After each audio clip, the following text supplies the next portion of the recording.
Sir మీరు 95 నుంచి Davos వెళ్తున్నారండి. అయితే అప్పుడు ఆ టైంలో అంతమంది ఎక్కువగా అక్కడికి దావోస్ ఎక్కువగా వెళ్ళే ముఖ్యమంత్రులు ఉండేవాళ్ళు కాదు. కానీ మీరు ఒక్కళ్ళే ఆ టైంలో తిరిగేవాళ్ళు. ఇప్పుడు వచ్చేసి పక్క రాష్ట్రంలో ఉన్న ముఖ్యమంత్రులు కానీ మీతో పాటు రావడం అక్కడ మొత్తం అంతా ఎస్టాబ్లిష్ జరుగుతుంది. అయితే మన విభజన జరిగిన ఆంధ్రప్రదేశ్కి వచ్చేసి తక్కువ బడ్జెట్ ఉండటం కానీ ఏదన్నా కానీ పక్క రాష్ట్రాలకు ఎక్కువగా వాళ్ళ ఫెసిలిటీ చూపించడంలో సక్సెస్ అవుతున్నారా? దాన్ని మీరు ఎలా అధిగమించగలుగుతున్నారు? ఇప్పుడు నేను అడుగుతున్నా మిమ్మల్ని, ఏ ఊరు మీది? విజయవాడ సార్. విజయవాడనా? ఎందుకు విజయవాడలో వాళ్ళందరూ ప్రపంచం అంతా బాగా బ్రహ్మాండంగా రాణించారు, విజయవాడ తప్ప కాదా సార్? హైదరాబాద్ అంతా డెవలప్మెంట్ సగం వీళ్ళే కదా, అమెరికాలో సగం డెవలప్మెంట్ వీళ్ళే కదా, ఎందుకు విజయవాడలో? అలాంటి అట్మాస్ఫియర్ మనం ఇక్కడ క్రియేట్ చేయలేకపోయాం. అలాంటి అట్మాస్ఫియర్ క్రియేట్ చేస్తే వేరే దేశాలకు పోయి బ్రహ్మాండంగా చేయగలిగిన వాళ్ళు ఇక్కడ చేయలేకపోతారా? ఈరోజు హైదరాబాద్ డెవలప్మెంట్లో ఆంధ్రాలో, రాయలసీమలో, ఉత్తరాంధ్రలో, రూరల్ తెలంగాణ మొత్తం హైదరాబాదే కాకుండా అందరూ వచ్చి డెవలప్ చేశారు. Now Hyderabad is become a big developed city. ఇక్కడ కూడా అలాంటి ఎకో సిస్టమ్ క్రియేట్ చేయలేదు కాబట్టి ప్రాబ్లమ్స్ వచ్చాయి. ఇప్పుడు నవ్ వీ హ్యావ్ స్టార్టెడ్. మీరే చూస్తారు రాబోయే రోజుల్లో. నేనేమంటానంటే, ఒక మోడల్ తయారు చేసిన తర్వాత ఆ మోడల్ని సరే వేరియస్ కారణాల వల్ల జరిగాయి. పొలిటికల్ రీజన్స్లో బైఫర్కేషన్ అయింది, బైఫర్కేషన్ లేక సఫర్ అయ్యాం. బైఫర్కేషన్ కంటే 1924 పరిపాలన మొత్తం విధ్వంసం చేసేశారు, డెమాలిష్ చేసేశారు. నిన్న కూడా నేను ఢిల్లీకి పోతే నాకు ఇప్పుడు 4వ ముఖ్యమంత్రిగా నాకు ఇప్పుడు కూడా దిక్కు తెలియడంలా. వై? ఒక యాంగిల్లో తప్పులు జరుగుంటే కరెక్ట్ చేస్తాం. ఎవ్రీవేర్ తప్పులు, ఎవ్రీవేర్ అరాచకం, విధ్వంసం. So it will take some time, but everything I'm telling you, it is not impossible, but there will be effort.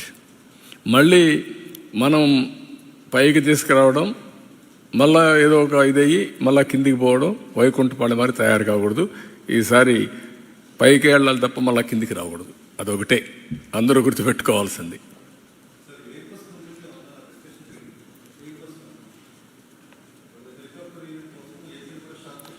వాళ్ళతో మాట్లాడలేదు, అది డిస్కషన్ ఉంది. రామ్మోహన్ కూడా చెప్పాం, they are working on that. Sir, మీరు రీబిల్డ్ పేరుతో రాష్ట్రానికి అంటే దావోస్ వెళ్ళి పెట్టుబడులు తేవడం కావచ్చు, పారిశ్రామికతను తీసుకొచ్చే ప్రయత్నం మీరు చేస్తున్నారు. వైసీపీనేమో ఆ పార్టీ ఎంపీలు వరుసను విడుతూ ఉన్నారు. ఏంటి ఎలా చూడాలి? వాళ్ళ పార్టీ వాళ్ళు పారిపోతున్నారనుకుంటే మన దానికి సమాధానం మన దగ్గర ఏం లేదు. కొన్ని రాజకీయ పార్టీల్లో కొన్ని వస్తూ ఉంటాయి. నమ్మకం అనేది ఉంటే ఉంటారు, లేకపోతే వాళ్ళ దారి వాళ్ళు చూసుకుంటారు. వాళ్ళకుండే మార్గాలన్నీ కూడా. I don't want to comment much on that is there internal affair. That reflects ఆ పార్టీ యొక్క సిచ్యువేషన్, ఐ కెన్ సే.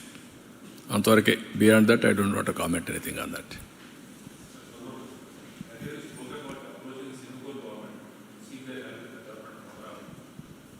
అంటే ఇప్పుడు మీకు ఏమైందంటే బ్రదర్, 2 ఆస్పెక్ట్స్ ఉన్నాయి ఇక్కడ. అందుకే పదే నేను చెప్తున్నాను. మళ్ళీ నేను చెప్తా ఉంటే ఏమవుతుందంటే, ఏదో నేను కామెంట్ చేసినప్పుడు కొంతమంది అనుకోవచ్చు. Singapore government is one of the most respected government globally. am I right? ఇప్పటికి కూడా వాళ్ళకు ఒక క్రెడిబిలిటీ ఉంది, ఒక విశ్వసనీయత ఉంది, ఒక ఇంటిగ్రిటీ ఉండే గవర్నమెంట్ అది. వీళ్ళు ఏం చేశారు? ఫ్రీగా నేను అడగతానే ఒకప్పుడు హైదరాబాద్లో సింగపూర్ సిటీ కట్టాం. ఎవరు కామెంట్ చేయాల. ఎక్కడ కట్టాం? ఉప్పల్లో కట్టాం. అదే మరిగా హైటెక్ సిటీలో డెవలప్మెంట్ చేశారు. అక్కడుండే లీ క్వాన్ యూ దగ్గర నుంచి మళ్ళీ మొన్నటరుకున్న లీ దగ్గర నుంచి ప్రైమ్ మినిస్టర్స్ అందరూ నేనంటే గౌరవంగా ఉంటారు. నేను పోయి అడగతానే మాస్టర్ ప్లాన్ తయారు చేయడానికి ఫ్రీగా చేసి ఇచ్చారు. వాళ్ళకు మాస్టర్ ప్లాన్ తయారీలో అనుభవం ఉంది. అంటే వాళ్ళు తయారు చేయడం కాదు, వాళ్ళు డబ్బులు ఇచ్చి వాళ్ళ పబ్లిక్ సెక్టర్ కంపెనీ ద్వారా చేసి నాకు ఇచ్చారు. ఇచ్చిన తర్వాత సీడ్ క్యాపిటల్ కొన్ని దగ్గర డెవలప్ చేశారు వాళ్ళు. వాళ్ళ రమ్మని ఒక సీడ్ క్యాపిటల్ డెవలప్మెంట్ కోసం ఒక అవగాహనకు వచ్చాం. దానికి కూడా డబ్బులు కూడా మనకి ఎట్లా ఇవ్వాలనో ఆ ప్రోరేటా ప్రకారం మనం ల్యాండ్ ఇవ్వడం, డెవలప్ చేయడం, మనకి డబ్బులు పే చేయడం అవన్నీ అగ్రిమెంట్ చేసుకున్నాం. అది కూడా ఛాలెంజ్లో స్విచ్ ఛాలెంజ్కి వెళ్ళాం. చేసిన తర్వాత వాళ్ళ మీద అలిగేషన్స్ పెట్టి కేసులు పెట్టి వాళ్ళ మనుషుల మీద వాళ్ళు పారిపోయే మొత్తం వదిలేశారు. బ్రాండ్ ఎంత నాశనం అయిపోయిందండి. ఇది మళ్ళీ ఆంధ్రప్రదేశ్ రావాలని నా మీద అభిమానంతో వచ్చారనుకోండి, ఎందుకు వస్తారు ఇప్పుడు? దే టేస్టెడ్ ఇది కదా వామ్త్. వీళ్ళు చేసిన అరాచకాన్ని చూసిన తర్వాత ఇక్కడికి వస్తారు. అందుకే నేను మీకు పదే చెప్తున్నా, ఏ రాష్ట్రంలో కూడా ఇలాంటి విషయాలు ఎక్కడ జరగలేదు. ఒక వ్యక్తి మీద కోపంతో వ్యవస్థని సర్వనాశనం చేయడం, ఎకోసిస్టాన్ని కిల్ చేయడం. నేను అమరావతి స్టార్ట్ చేశాను కాబట్టి అమరావతిని నాశనం చేయాలి. నేను పోలవరం ప్రారంభించాను, పోలవరం ఉండకూడదు, నామరూపాలు లేకుండా పోవాలి. ఎవరికి నష్టం? అలాంటి కంట్రీస్, దుబాయ్, నేను అర్లీగా ముఖ్యమంత్రిగా ఉన్నప్పుడు హైదరాబాద్లో నాకు క్రౌన్ ప్రిన్స్ ఇప్పుడు రూలర్ చాలా క్లోజ్గా ఉండేవాడు. నేను ఆయన ఇన్ఫ్లుయెన్స్ చేసి ఎంఆర్ ప్రాపర్టీస్ ద్వారా విల్లాస్ కట్టి అక్కడ కన్వెన్షన్ సెంటర్ 7,500 మందికి ఇండియాలో first of it's kind convention centre with hotel with exhibitions మనం కట్టాం క్రాస్ సబ్సిడీతో. దేనికి పనికి వచ్చింది? అది హైదరాబాద్ డెవలప్మెంట్ పనికి వచ్చింది. లేదు ఇచ్చారు కాబట్టి మేము కొట్టేస్తాం, కూల్ చేస్తామంటే దట్ ఇస్ నాట్ కరెక్ట్. అదే ఇప్పుడు జరిగాయి. దానివల్లనే ఈ ఇబ్బందులు వస్తున్నాయి. ఆ బ్రాండ్ సర్వనాశనం చేయడమే కాకుండా ఆంధ్రప్రదేశ్ అంటే గ్లోబలీ అసహ్యం వచ్చే పరిస్థితికి వచ్చింది. We have to clear. మళ్ళీ చెప్తున్నాం, ఒకసారి తప్పు చేశారు మా వాళ్ళు, ఇంకెప్పుడు తప్పు చేయరు. కాబట్టి మీరు కూడా పాజిటివ్గా ఉండండి. Andhra is the best place. You invest అంటున్నాం. ఇప్పుడిప్పుడు వస్తున్నారు. దీన్ని లాజికల్గా తీసుకెళ్తాం. మీరు కూడా ఆలోచించుకోవాల్సింది, ప్రజలు ఆలోచించుకోవాల్సింది, రాజకీయాల్లో ఉండడానికి అర్హత లేని వ్యక్తులు వస్తే ఇలాంటి డెస్ట్రిక్షన్ జరుగుతుంది. అంతవరకు beyond that I don't want to comment అనేది. తెలంగాణ ఆ రోజు జరిగినప్పుడు కూడా ఇప్పుడు కూడా చెప్తున్నా, I'm very happy. Nobody destroyed it.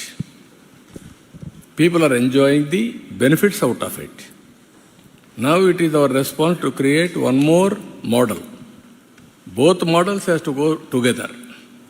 Wherever there is a possibility. ఎప్పుడు కూడా క్రియేట్ చేసిన వ్యక్తి డెస్ట్రాయ్ చేయాలనుకోడు. అది కొంతమంది శాడిస్టులు తప్ప. నా మెంటాలిటీ ఎప్పుడు కూడా that is a good thing we have done. People are enjoying, will create some more. It is a by developing Andhra Pradesh, by developing Telugu community, it is the nation building. జాతిని develop చేస్తున్నాం, దేశాన్ని అభివృద్ధి చేస్తున్నాం.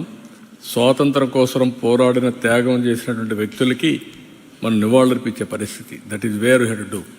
2047 100 సంవత్సరాల దినోత్సవాలు జరుపుకునే సందర్భంగా ప్రపంచంలో నెంబర్ 1, నెంబర్ 2గా ఉంటే ఎంత గర్వంగా ఉంటుందండి.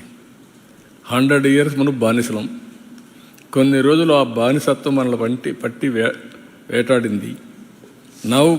ఈరోజు మనం ప్రపంచాన్ని శాసించే పరిస్థితి, ప్రపంచానికి సేవలు చేసే పరిస్థితి వస్తున్నామంటే are you not proud? That is what I'm saying. We have to prepare that. Sir, we're working on that also. నేను నిన్న కూడా జిందాల్తో మాట్లాడాను.